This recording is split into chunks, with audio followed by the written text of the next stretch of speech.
আজ 22শে জানুয়ারি 2025। আজ আমাদের এক ঐতিহ্যের দিন। আজকের দিবসেই 2024 সালে রাম মন্দির উদ্বোধন হয়েছিল। তো সেই উপলক্ষে আজ আমরা মুর্শিদাবাদের গুন্দুরিয়াতে চলে এসেছি রাম কথার জন্য। তো আমরা এখন সেই গ্রামের মধ্যেই রয়েছি। তো সম্পূর্ণ ভিডিওটা দেখতে থাকো। জয় সিয়ারাম, জয় সিয়ারাম, জয় সিয়ারাম। আমরা সেই গুন্দুরি গ্রামের মধ্যে চলে এসেছি রাম কথা শোনার জন্য। জয় সিয়ারাম।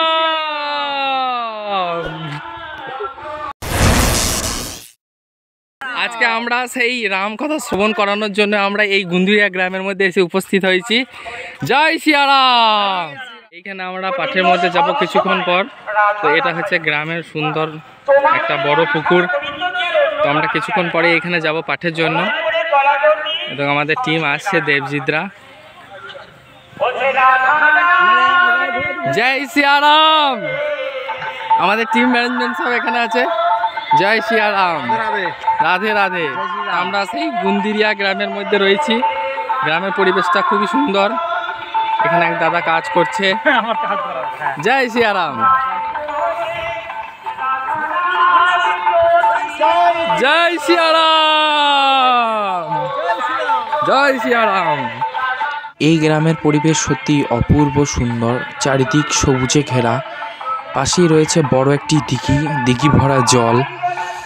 এবং এই গ্রামের চারিপাশ আমরা আস্তে আস্তে প্রত্যক্ষ দর্শন করলাম। এর পরবর্তীতে আমরা এগিয়ে গেলাম একটি উঠানের দিকে। এখানে এক দিদি কাজ করছিলেন।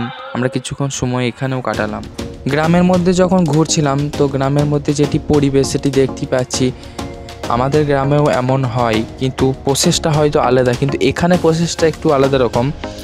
ধানের মধ্যে যে ছোট ছোট কুটোগুলোকে ওড়াতে হয়, তো তারই একটি প্রসেস আমরা দেখতে পাচ্ছি সরাসরি। খুব ভালো একটি প্রসেস।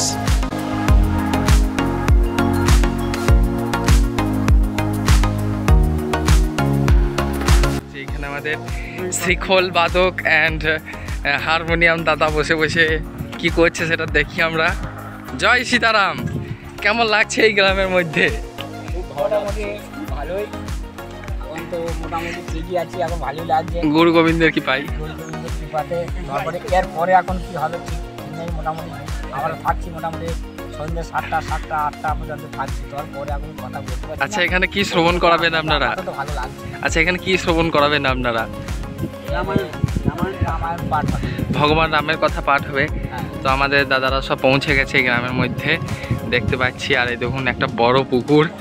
এই খুব সুন্দরভাবে একটা মনোরম পরিবেশে দাদারা সুন্দরভাবে বিশ্রাম করছেন। তো চলো এবার আমরা যেখানে আমাদের বাসা ছিল তো সেখানে আমরা প্রসাদ পেয়ে নেব। আমরা এখানে বিশ্রাম করছি। পার্থদা, মানসদা, জয়নিদা সবাই বসে এখানে বিশ্রাম করছে। আমরা একটু বসি। আমরা প্রসাদ পেতে বসে গেছি। সবাই খুব সুন্দরভাবে প্রসাদ পাচ্ছে। রাধে রাধে। আমাদের রামকথা পাঠের কিছুক্ষণ পূর্বেই আমরা এক দাদার বাড়িতে প্রসাদ পেলাম। তো সত্যি খুবই ভালো দাদারা, এটা আমাদেরকে বলতেই হবে। খুব সুন্দরভাবে দাদারা আমাদেরকে পরিবেশন করেছেন। এবার আমরা প্রসাদ পাওয়ার পর আস্তে আস্তে বেরিয়ে গেলাম। আমাদের পুরো টিম আমরা আস্তে আস্তে বেরিয়ে গেলাম সেই রাম কথার উদ্দেশ্যে। এই গুন্দুরিয়া মুর্শিদাবাদের একটি গ্রামের মধ্যে এই বিশেষ দিবস রাম কথা জন্য আমরা চলে গেলাম মন্দিরের দিকে।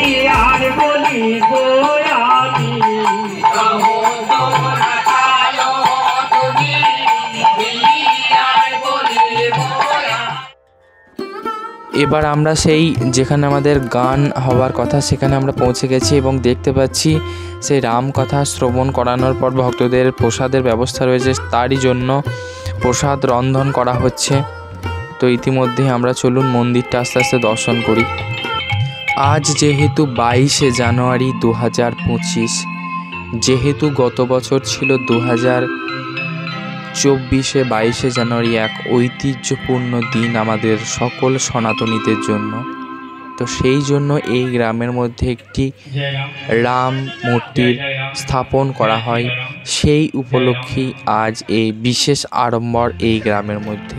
তো দেখতে পাচ্ছি ভক্তি কোনোভাবেই বাধা থাকে না বা কোনো পরিস্থিতি বাধা হয়ে দাঁড়াতে পারে না।